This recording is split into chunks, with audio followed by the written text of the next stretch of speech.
Shut your mouth and get back in that cab, boy!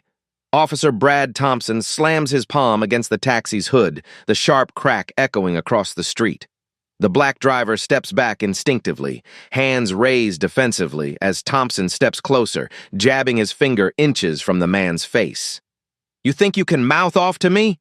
Thompson's spit flies as he speaks, his face twisted with rage. "I'll have your hack license pulled by tomorrow, you hear me?" The driver, impeccably dressed, calm despite the assault, simply nods. "Yes, sir, officer." Thompson doesn't know that this quiet, respectful taxi driver has a badge of his own, a federal badge. What happens next will destroy Thompson's career and shock an entire police precinct. Have you ever watched someone abuse their power, thinking they'd never face consequences? Keep watching. 3 months earlier, Special Agent Devin Clark had walked into FBI headquarters in Chicago with 15 years of federal law enforcement under his belt. Decorated, respected, specialized in corruption cases that others couldn't crack. "We've got a problem," his supervisor, Agent Sarah Martinez, had said, sliding a thick manila folder across the conference table. "Precinct 19, multiple complaints of racial profiling, excessive force, civil rights violations, all dismissed by internal affairs." Devin opened the file. Photo after photo of black and Hispanic civilians with bruises, broken bones, trauma written across their faces. The complaints dated back 3 years, all bearing the same dismissive stamp. Unfounded. "The complainants?" Devin asked. Suddenly unwilling to testify, witnesses disappear, evidence gets lost. Martinez leaned forward. "We need someone inside, someone who can document the pattern." Devin studied the roster of officers. One name appeared in over 60% of the complaints. Officer Brad Thompson, 8 years on the force, multiple commendations for proactive policing. 0 disciplinary actions despite 43 formal complaints. "He's untouchable," Martinez continued. "Union protection, political connections, commanding officer who looks the other way. Traditional investigation methods have failed, so we go undercover. Deep cover, 3 to 6 months minimum. You'll be a taxi driver, perfect cover. You'll interact with police regularly, witness their behavior firsthand, document everything." That was Devin's specialty. Patient, methodical, building ironclad cases that prosecutors couldn't lose. Now, 12 weeks into Operation Clean Sweep, Devin Clark had become David Washington, professional taxi driver. His yellow Crown Victoria was equipped with hidden cameras, audio recording devices, and a direct communication line to the FBI surveillance team monitoring from a nondescript van parked 6 blocks away. Every morning at 6 a.m., Devin would check in with his handler via encrypted phone. Every evening, he'd upload the day's recordings to a secure federal server. His taxi company believed he was a former security guard looking for steady work. His neighbors thought he was a divorced father trying to make ends meet. The truth was more complex. Devin had grown up in neighborhoods like this one, where interactions with police could escalate from routine to dangerous in seconds. He understood the fear in civilians' eyes when squad cars appeared. He'd experienced that fear himself long before he had a federal badge to protect him. But now he had something more powerful than protection: documentation. His logbook read like a catalog of constitutional violations. September 15th. Officer Thompson conducted 7 traffic stops in 4 hours, all involving vehicles driven by minorities. September 22nd. Witnessed Thompson search a teenager's backpack without consent during a routine jaywalking stop. October 3rd.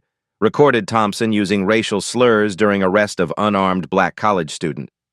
Each incident was carefully documented, cross-referenced, and verified through multiple sources. Devin had built relationships with other drivers, shop owners, residents, people who'd witnessed Thompson's behavior for years but never had anyone willing to listen. Thompson's pattern was predictable. Morning coffee at Sal's Diner on Franklin Street, where he'd joke with other officers about cleaning up the neighborhood.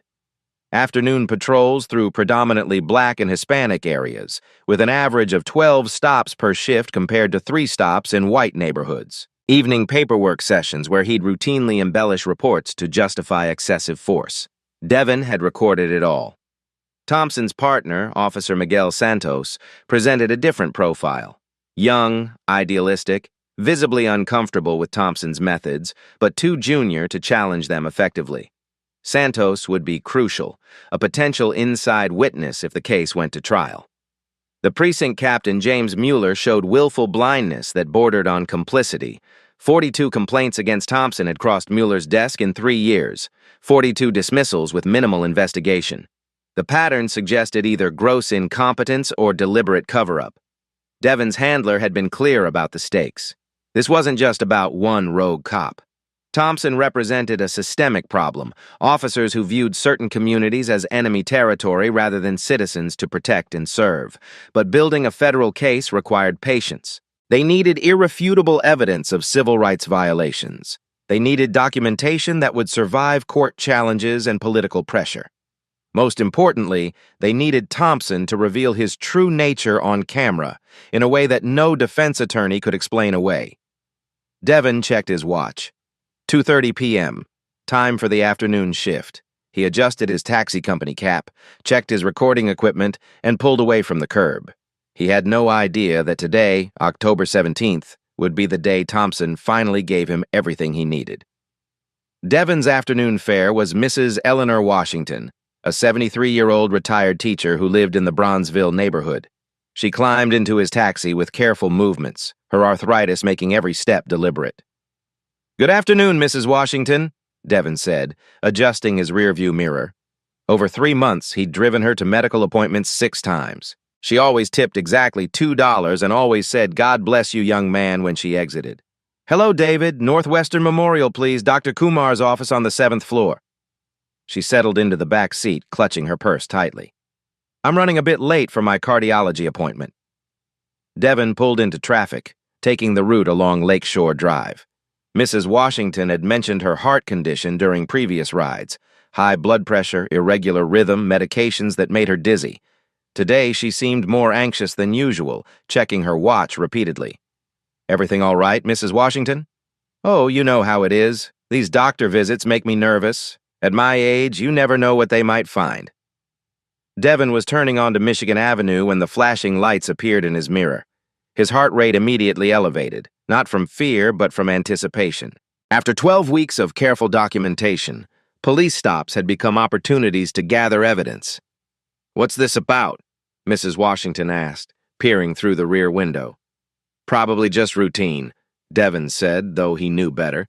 He'd been driving perfectly. No traffic violations, no erratic behavior. This was exactly the kind of pretext stop he'd been documenting. Officer Brad Thompson approached the driver's side window with his characteristic swagger, one hand resting on his service weapon.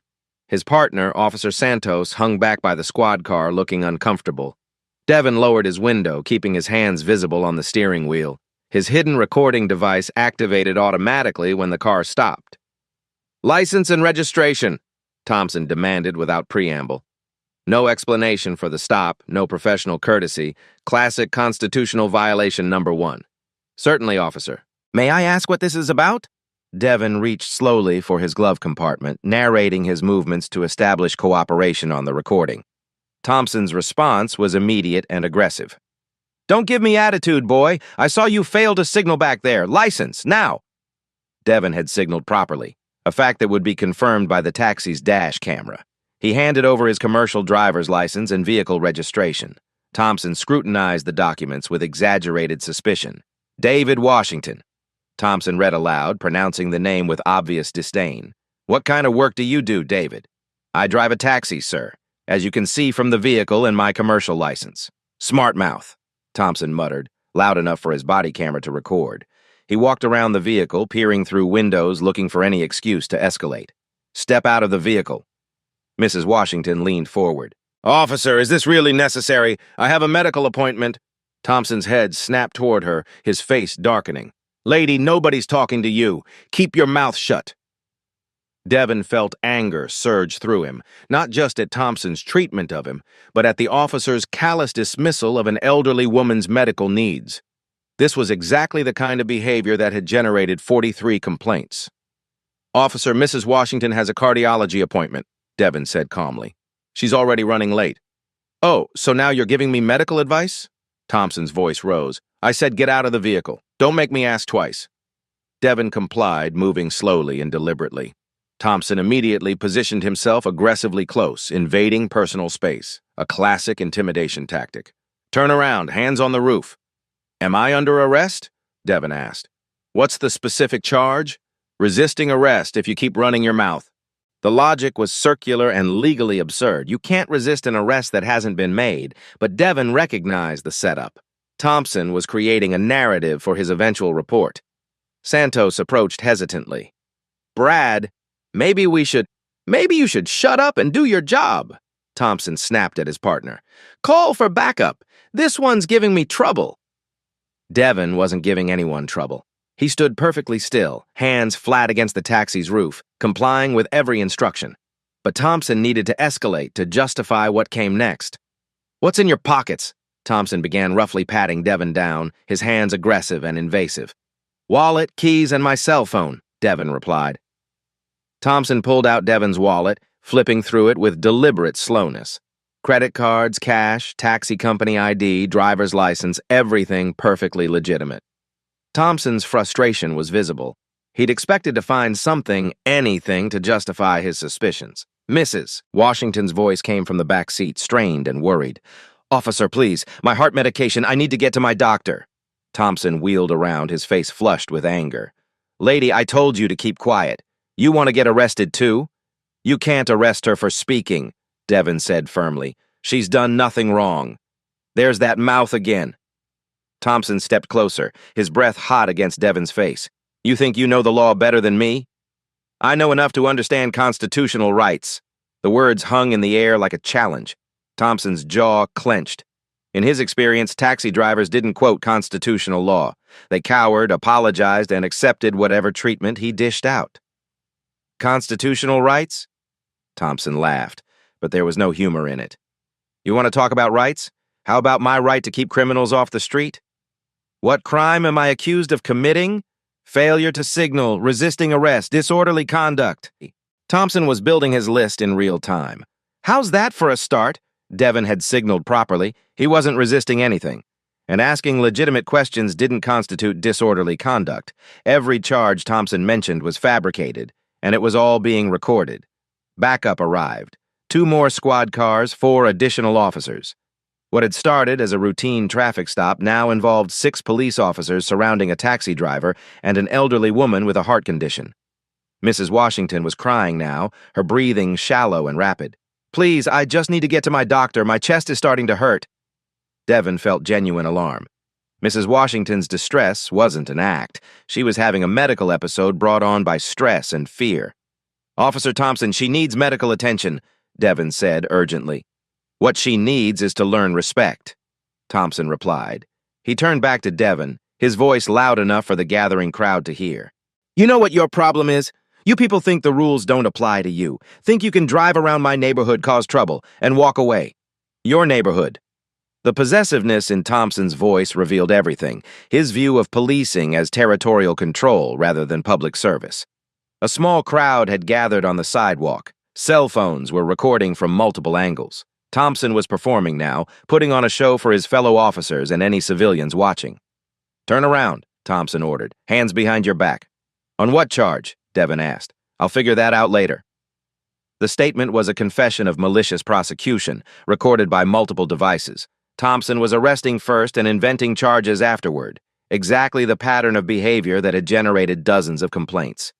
As the handcuffs clicked around Devin's wrists, Mrs. Washington cried out from the back seat. My chest! I can't breathe properly. Thompson glanced at her dismissively. She'll be fine! Drama queen! But Mrs. Washington wasn't fine. Her face had gone pale, her breathing was labored, and she was clutching her chest with obvious distress. Devin's FBI training included medical emergency procedures. Mrs. Washington was showing signs of cardiac distress, possibly a heart attack triggered by the traumatic police encounter. She needs an ambulance, Devin said firmly. Now! Thompson hesitated, finally recognizing that ignoring a medical emergency could create liability issues. He gestured reluctantly to Santos. Call an EMT. As paramedics arrived and began treating Mrs. Washington, Thompson led Devin toward the squad car. The crowd on the sidewalk had grown larger, their phones capturing every moment. You did this, Thompson hissed in Devin's ear. Your attitude put that old woman in the hospital. It was the final insult, blaming the victim for police misconduct. But it was also the final piece of evidence Devin needed. Thompson had no idea he'd just provided the FBI with a textbook example of civil rights violations under color of law. The booking process at Precinct 19 was a study in bureaucratic humiliation, and Thompson orchestrated every moment of it. "Empty your pockets," the desk sergeant ordered as Devon stood before the processing desk. Thompson hovered nearby, arms crossed, watching every movement with satisfaction. Devon complied methodically: wallet, keys, cell phone, taxi company radio, breath mints, and exactly $127 in cash from the day's fares. Each item was cataloged and placed in a manila envelope. "What's this?" Thompson held up Devon's cell phone, examining it suspiciously. "Pretty expensive phone for a taxi driver." "It's a smartphone," Devon replied evenly. "Most people have them." "Most people, sure. But taxi drivers?" Thompson's tone suggested Devon had been caught with stolen property. "How exactly does a cab driver afford a phone like this?" The question was designed to humiliate, the implication being that black taxi drivers shouldn't own quality electronics. Devon said nothing, recognizing the bait for what it was. Officer Santos stood in the corner, his discomfort increasingly visible.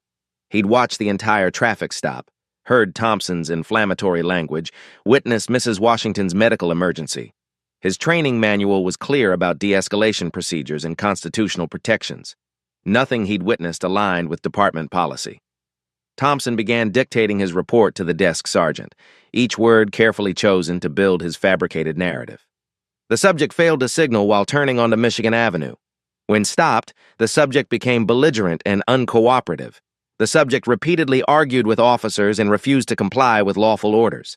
Every statement was demonstrably false, contradicted by body camera footage and civilian recordings, but Thompson had written similar reports dozens of times, confident that his word would prevail over any complaints. The subject's passenger became disruptive, interfering with police procedures, Thompson continued. The subject's aggressive behavior contributed to the passenger's medical distress. Santos finally spoke up. "Brad, the passenger was just asking about her appointment." Thompson's glare silenced him immediately. "Officer Santos, write your own report. Focus on the facts, not your feelings." The message was clear. Fall in line or face consequences. Santos nodded reluctantly, understanding the precinct's unspoken hierarchy. Rookies who challenged senior officers found themselves with undesirable assignments, negative performance reviews, and isolation from their colleagues. Devon's one phone call was monitored as expected. He dialed the taxi company's dispatch number, speaking in code his FBI handler would understand. "This is David Washington, cab 47. I've been detained by police. Need to notify my emergency contact about the delay." The dispatcher, actually FBI agent Martinez, responded appropriately. "Copy that, David. We'll handle notifications and arrange coverage for your shift." Translation: the FBI surveillance team was already mobilizing. Legal counsel was being contacted. Federal prosecutors were being briefed. The wheels of justice were turning, though Thompson remained oblivious. While Devon was processed, Mrs. Washington was being treated at Northwestern Memorial's emergency room. The paramedics had stabilized her blood pressure and heart rhythm, but doctors confirmed that severe stress had triggered a cardiac episode. Her daughter, contacted by hospital staff, was en route from Milwaukee. News of Mrs. Washington's hospitalization spread quickly through the neighborhood. She was beloved in the community, a retired teacher who'd educated 2 generations, a church organist, a woman who'd never caused trouble for anyone. The contrast was striking. A 73-year-old retired teacher in the hospital because police terrorized her during a routine taxi ride to her cardiologist. Local social media exploded with eyewitness accounts and cell phone footage. The hashtag #TaxiDriverJustice began trending locally, then spread beyond Chicago as the videos went viral. Thompson remained confident. He'd survived 43 complaints without consequences. His union representative was already en route. His commanding officer would handle any media inquiries with the standard response: "We're reviewing the incident thoroughly." But this time was different, though Thompson didn't know it yet. At FBI headquarters, Agent Martinez was assembling a task force. Devon's 3 months of documentation provided overwhelming evidence of systematic civil rights violations. Today's incident was simply the culmination, the moment when Thompson's pattern of behavior could no longer be ignored or dismissed. Federal prosecutors were reviewing Title 18, Section 242 of the U.S. Code, deprivation of rights under color of law. The statute carried serious penalties, up to 10 years in federal prison for willful violations of constitutional rights. Devon sat quietly in his holding cell, reviewing the day's events. Thompson had exceeded even his worst expectations. The unnecessary escalation, the disregard for Mrs. Washington's medical emergency, the fabricated charges, everything was documented by multiple recording devices. More importantly, Thompson had revealed his true character in front of witnesses. Santos had seen everything. The civilian crowd had recorded everything.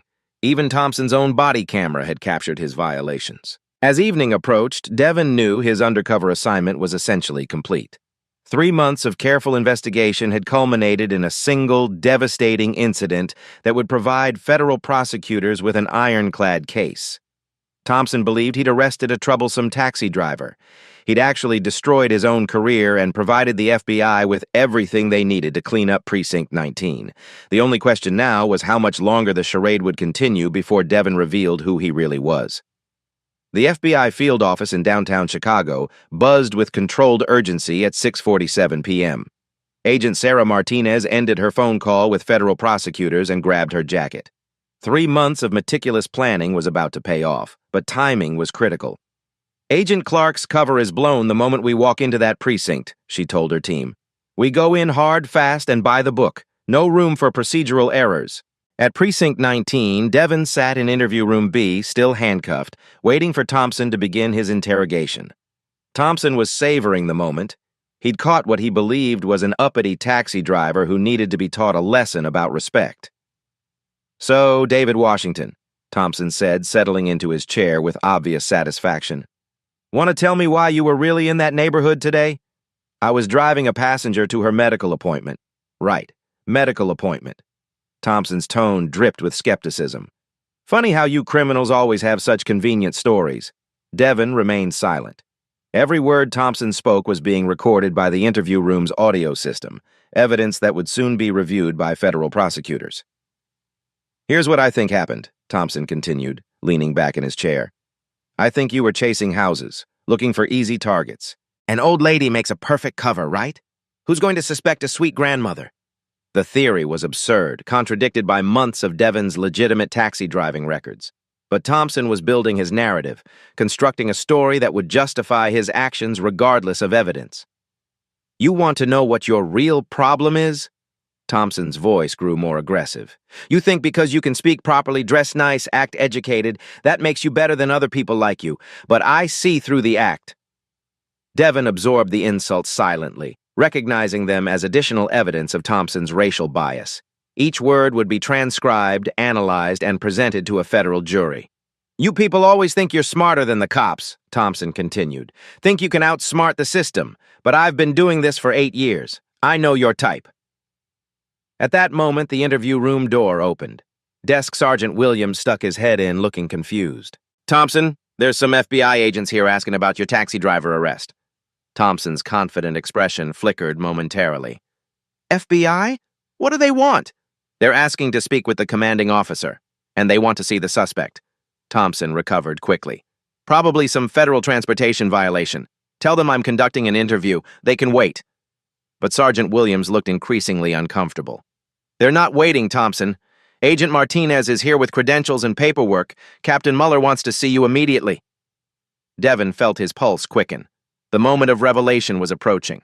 Thompson stood reluctantly, his earlier confidence beginning to crack. Watch him, he told Williams, gesturing toward Devon. Don't let him make any more phone calls. 5 minutes later, Thompson walked into Captain Muller's office to find 3 FBI agents waiting. Agent Martinez sat across from Muller's desk, a thick federal folder open before her. Officer Thompson, Captain Muller said, his voice carefully neutral. These federal agents have some questions about your arrest this afternoon. Agent Martinez looked up from her files. Officer Thompson, you arrested a man named David Washington today on charges of failure to signal, resisting arrest, and disorderly conduct. Is that correct? Yes, ma'am. The subject was uncooperative and belligerent during a routine traffic stop. Martinez nodded. I see. And you're certain about the subject's identity? David Washington, age 38, taxi driver. I've got his license right here. Martinez exchanged glances with her colleagues. Officer Thompson, I need to inform you that the man you arrested is not David Washington. Thompson's face registered confusion. What do you mean? I've got his license, his registration. Those documents are part of his cover identity, Martinez said calmly. The man in your holding cell is Special Agent Devin Clark, Federal Bureau of Investigation. He's been conducting an undercover operation in this precinct for the past 3 months. The words hit Thompson like a physical blow. His face went white, then red, then white again. That's impossible, Thompson stammered. He's a taxi driver. I've seen him around the neighborhood for months. Yes, you have, Martinez confirmed. Agent Clark has been documenting police interactions as part of Operation Clean Sweep, a federal investigation into civil rights violations in this precinct. Captain Mueller leaned forward, his own face pale. Are you telling me that Officer Thompson arrested a federal agent? That's exactly what I'm telling you. And everything Officer Thompson said and did today was recorded by Agent Clark's surveillance equipment. Martinez opened her folder and began reading from Devin's reports. September 15th, Officer Thompson conducted 7 traffic stops, all involving minority drivers. September 22nd, Thompson searched a minor's backpack without probable cause. October 3rd, Thompson used racial slurs during an arrest. Each date felt like a hammer blow to Thompson's chest. 3 months of behavior he'd thought was unobserved had been meticulously documented by a federal agent. October 17th, today, Martinez continued, Thompson conducted an illegal pretext stop, used racially charged language, fabricated charges, and showed callous disregard for a civilian's medical emergency. Thompson's mouth opened and closed soundlessly. Everything he'd said, every insult he'd hurled, every constitutional violation he'd committed, all recorded by the FBI. Where is Agent Clark now? Martinez asked. Interview room B, Mueller replied weakly. I'll need to speak with him immediately. And Officer Thompson, you're relieved of duty pending federal investigation. Thompson finally found his voice. You can't do this! I have union representation. I was doing my job. Your job doesn't include violating citizens' constitutional rights, Martinez replied firmly. Agent Clark will be released immediately, and federal charges are being prepared. As the implications sank in, Thompson's bravado crumbled completely.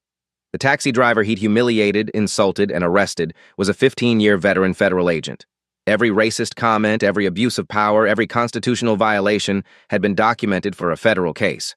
Minutes later, Devin was escorted from the holding cell to Captain Mueller's office. The transformation was immediate and striking. Gone was the submissive taxi driver, replaced by a confident federal agent who commanded respect. Agent Clark, Martinez said formally, are you prepared to provide testimony regarding today's events? Devin looked directly at Thompson, who stood frozen in the corner. Yes, ma'am. I have detailed documentation of multiple civil rights violations, including racial profiling, excessive force, and malicious prosecution. Thompson stared at the man he'd called boy just hours earlier, a federal agent whose investigation would now destroy his career and potentially send him to prison. The power dynamic had shifted completely. The hunter had become the hunted, and Thompson was just beginning to understand the magnitude of his mistake. The conference room at Precinct 19 had never hosted a meeting quite like this one. FBI agents occupied one side of the table, their files and recording equipment spread with military precision. Captain Mueller sat at the head, his career hanging in the balance. Internal Affairs Detective Rebecca Foster took notes furiously, trying to capture every detail of what was becoming the worst scandal in the precinct's history. Agent Devin Clark, no longer in handcuffs or taxi driver disguise, sat calmly as Agent Martinez presented the evidence methodically. 3 months of documentation filled bankers' boxes that lined the wall. Operation Clean Sweep began after we received 43 separate complaints about civil rights violations in this precinct, Martinez explained to the room. All 43 were dismissed by Internal Affairs as unfounded or unsubstantiated. Detective Foster shifted uncomfortably. She'd signed off on most of those dismissals. Agent Clark was inserted as David Washington taxi driver to document patterns of police misconduct that traditional oversight had failed to address. Devin opened his first evidence folder. September 12th, my 3rd day undercover. Officer Thompson pulled over Marcus Carter, a 19-year-old college student, for allegedly looking suspicious while walking to class. The body camera footage played on the conference room monitor. Thompson's voice filled the room. What are you doing in this neighborhood, kid? You don't look like you belong here. Captain Muller winced. The student was clearly Asian American, well-dressed, carrying textbooks. The only suspicious thing about him was his race in Thompson's mind. Thompson searched his backpack without consent, Devon continued. Found nothing illegal but kept the kid on the sidewalk for 47 minutes running multiple database checks. The official report listed it as a brief investigatory stop. Devon clicked to the next file. September 18th. Thompson stopped Maria Gonzalez, a nurse driving home from her night shift at Chicago General Hospital. More footage. Thompson approaches a car driven by a Latina woman in medical scrubs. Step out of the vehicle, ma'am. License and registration. Officer, I'm just driving home from work. Was I speeding? I'll ask the questions here. How much have you had to drink tonight? Nothing, sir. I've been working a 12-hour shift at the hospital. Thompson had forced her through field sobriety tests, despite no evidence of impairment, then searched her car, claiming he smelled marijuana. He found nothing, but the humiliation was complete. A medical professional treated like a criminal in front of her own neighborhood. The report claimed she exhibited signs of intoxication, Devon said. She was stone sober, exhausted from saving lives. Captain Muller's jaw tightened. How many incidents do you have documented? 73 traffic stops, 26 pedestrian encounters, and 15 arrests over 3 months, Devon replied. 97% involved minorities. Thompson's stop rate in predominantly white neighborhoods was less than 1/10 his rate in minority communities. The statistical evidence was devastating. No defense attorney could explain away such disparate treatment. Devon advanced to September 25th. Thompson's behavior toward women was particularly degrading. The footage showed Thompson pulling over Lisa Rodriguez, a 28-year-old mother driving to pick up her children from daycare. You know why I stopped you, sweetheart? Thompson's voice dripped with condescension. No, sir. I was driving the speed limit. Sure you were. Step out of the car. Let me see how well you can walk a straight line. Thompson had subjected her to unnecessary field sobriety tests while her 3 children waited at daycare. When she mentioned her kids, Thompson's response was callous. You should have thought about that before you decided to drive drunk. She wasn't drunk. She wasn't impaired. She was a working mother whose only crime was driving while Latina in Thompson's territory. Devon advanced to October 3rd. This is where Thompson's behavior escalated to criminal conduct. The footage showed Thompson arresting Jamal Peterson, a 17-year-old honor student, for alleged drug possession. As Thompson handcuffed the teenager, his voice was clearly audible. Another young thug off the streets. Maybe you'll learn something in county lockup, boy. The racial slur hung in the air like poison. Even worse, the drugs Thompson claimed to find were later revealed to be breath mints from the teenager's backpack. The charges were dropped when lab analysis proved the controlled substance was peppermint candy, Devon said, but not before Jamal spent 3 nights in juvenile detention and was suspended from school. Detective Foster looked sick. We processed that arrest. The report said Thompson found crack cocaine. Thompson planted evidence or deliberately misidentified legal items to justify arrests, Devon replied. Jamal's mother is now considering a lawsuit for malicious prosecution. The room fell silent. Planting evidence was a felony that could send Thompson to federal prison for decades. Agent Martinez took over the presentation. But today's incident represents the culmination of Thompson's pattern of behavior. The conference room monitor is filled with multiple video feeds. Devon's hidden cameras, civilian cell phone recordings, police body cameras, and traffic surveillance footage. The incident played from every angle, creating an undeniable record of Thompson's conduct.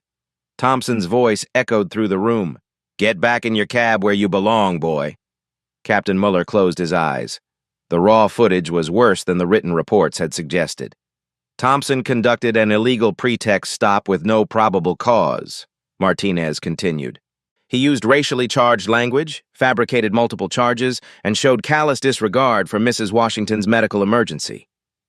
They watched Thompson dismiss Mrs. Washington's chest pain as drama queen behavior, even as paramedics later confirmed she'd suffered a stress-induced cardiac episode.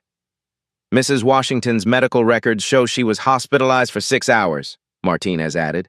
Doctors confirmed that severe psychological stress triggered her cardiac arrhythmia. She could have died. The room fell silent as the footage ended. The evidence was overwhelming, undeniable, and professionally devastating.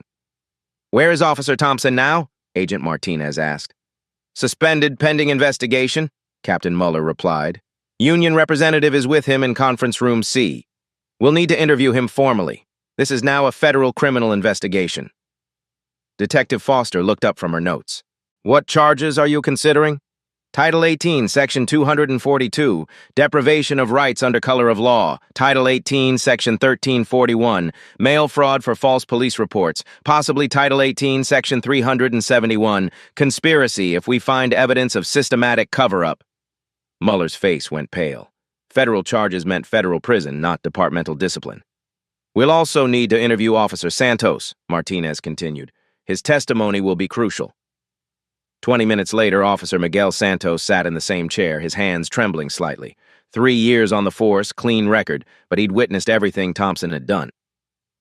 Officer Santos, Devin said gently, you've been Thompson's partner for 8 months. Have you observed behavior similar to what happened today? Santos looked around the room nervously. His career, his pension, his future depended on his next words. Yes, sir, he said quietly. Many times. Can you give us specific examples? Santos took a deep breath. Last month, Thompson stopped an elderly black man walking his dog, kept him on the ground for 20 minutes, claiming he matched a robbery suspect. The man was 75 years old, using a walker. What happened to the robbery suspect report? There was no robbery. Thompson made it up on the spot when people started recording with their phones. More testimony, more evidence, more confirmation of Thompson's systematic fabrication of justifications. 2 weeks ago, Thompson pulled over a car full of teenagers coming home from a church youth group meeting. Made them all get out, searched the vehicle, found nothing. Then he wrote citations for loitering even though they were driving, not loitering. Santos continued with incident after incident. Thompson targeting interracial couples. Thompson harassing black business owners. Thompson used traffic stops to fish for immigration violations among Hispanic drivers. Did you ever report these incidents? I mentioned concerns to Thompson directly. He told me to focus on my own job if I wanted to keep it. Did you report to supervisors? Santos hesitated. The precinct culture. It's understood that you don't report on other officers, especially senior officers like Thompson. The blue wall of silence. Cops protecting cops regardless of misconduct. It was a cultural problem that went beyond individual behavior. Thompson told me that complaints against police don't stick if you write good reports and have the union's backing, Santos continued. He said internal affairs always sides with officers over civilians. Detective Foster's face flushed with shame. Santos was describing exactly how the system had failed for years. What changed your mind today? Devin asked. Mrs. Washington, Santos replied immediately. When she started having chest pain and Thompson called her a drama queen, that was too much. She reminded me of my grandmother. She could have died because of his pride.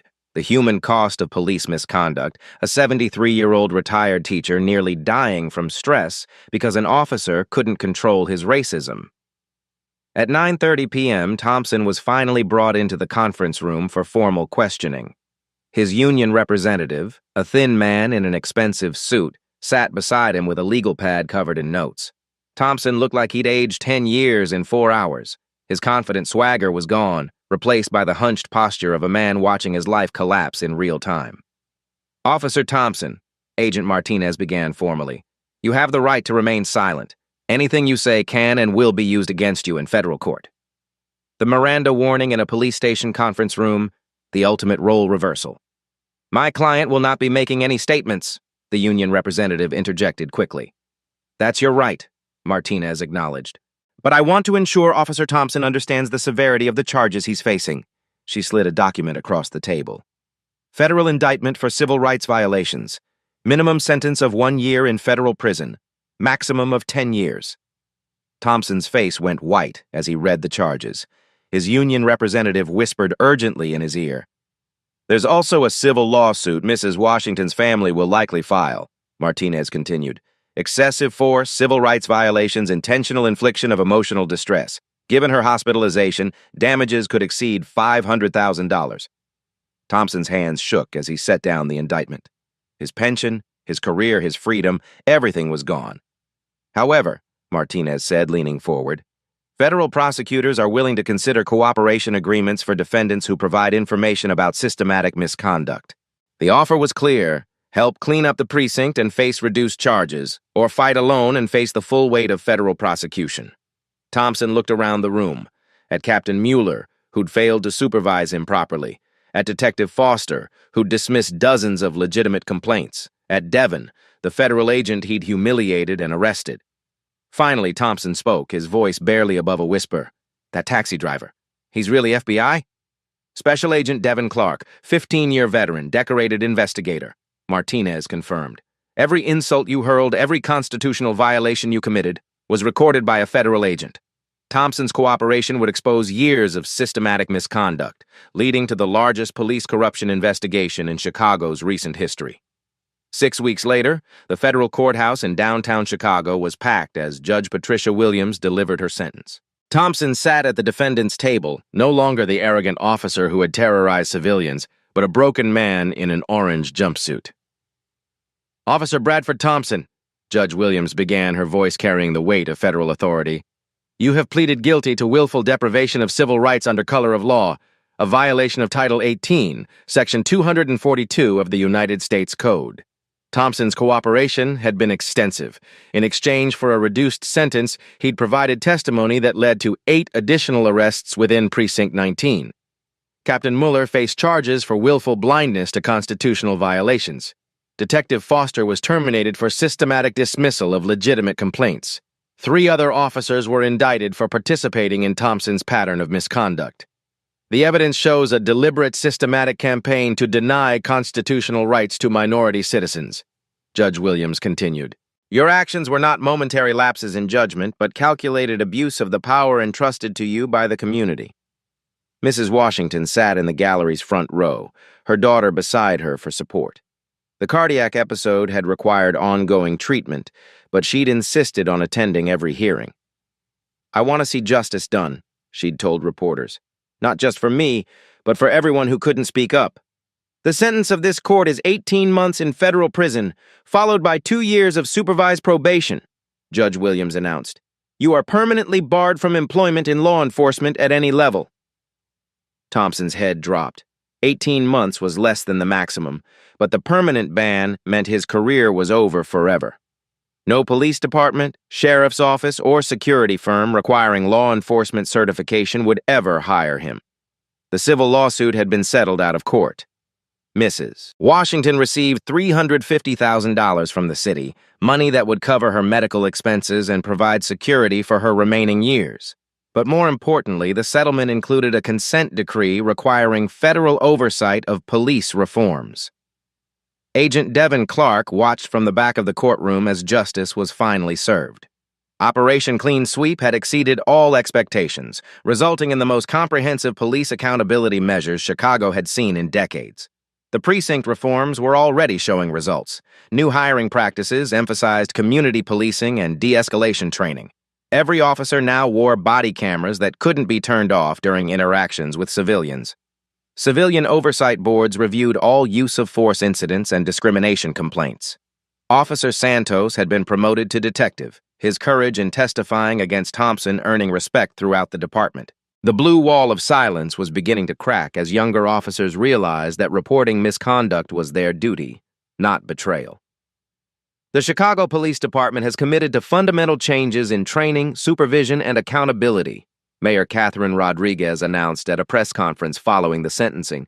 "We cannot undo the harm caused by Officer Thompson's actions, but we can ensure it never happens again." The federal consent decree required annual audits of police stops, arrests, and complaints. Any pattern of discriminatory enforcement would trigger immediate federal intervention. Community liaisons now work directly with federal monitors to ensure civilian concerns were addressed promptly and thoroughly. 3 months after Thompson's sentencing, Devon returned to his regular FBI duties. The undercover assignment had been emotionally draining. 3 months of absorbing racist insults and watching innocent people suffer abuse. But the results spoke for themselves. Operation Clean Sweep has become a model for federal intervention in police misconduct cases, FBI Director James Patterson told a Congressional Oversight Committee. Agent Clark's work demonstrates that systematic civil rights violations can be documented and prosecuted effectively when proper resources are dedicated to the task. The ripple effects extended beyond Chicago. Police departments nationwide implemented policy changes to avoid federal scrutiny. Training academies revised curricula to emphasize constitutional policing and community relations. The message was clear. The FBI was watching, and misconduct would have consequences. Mrs. Washington had recovered fully from her cardiac episode, though the trauma remained. She'd become an advocate for police reform, speaking at community meetings and police training sessions about the human cost of discrimination. "I don't hate Officer Thompson," she told a gathering of police recruits. "I pity him. He threw away his career and his freedom because he couldn't see past the color of my skin. Don't make this mistake." The taxi that Devin had driven for 3 months was retired from active service but not destroyed. It sat in the FBI's training facility in Quantico, Virginia, where new agents learned about undercover operations and civil rights investigations. Thompson would serve his sentence at a federal minimum security facility, spending his days in prison laundry and kitchen duties. His wife had filed for divorce. His pension was forfeit. His reputation was destroyed.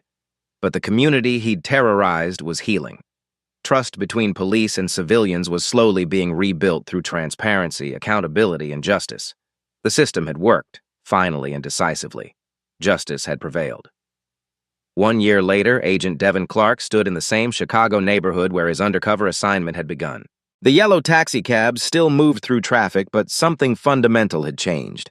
Police interactions with civilians were different now, more respectful, more professional, more constitutional.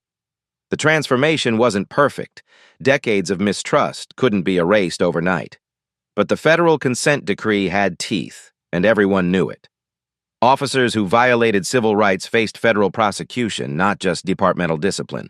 The message had been received throughout law enforcement. Accountability was real. Mrs. Eleanor Washington celebrated her 74th birthday surrounded by family, friends, and community leaders.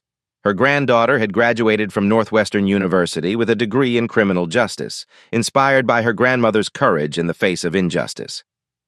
"She wants to be part of the solution," Mrs. Washington said proudly. "Make sure what happened to me never happens to anyone else."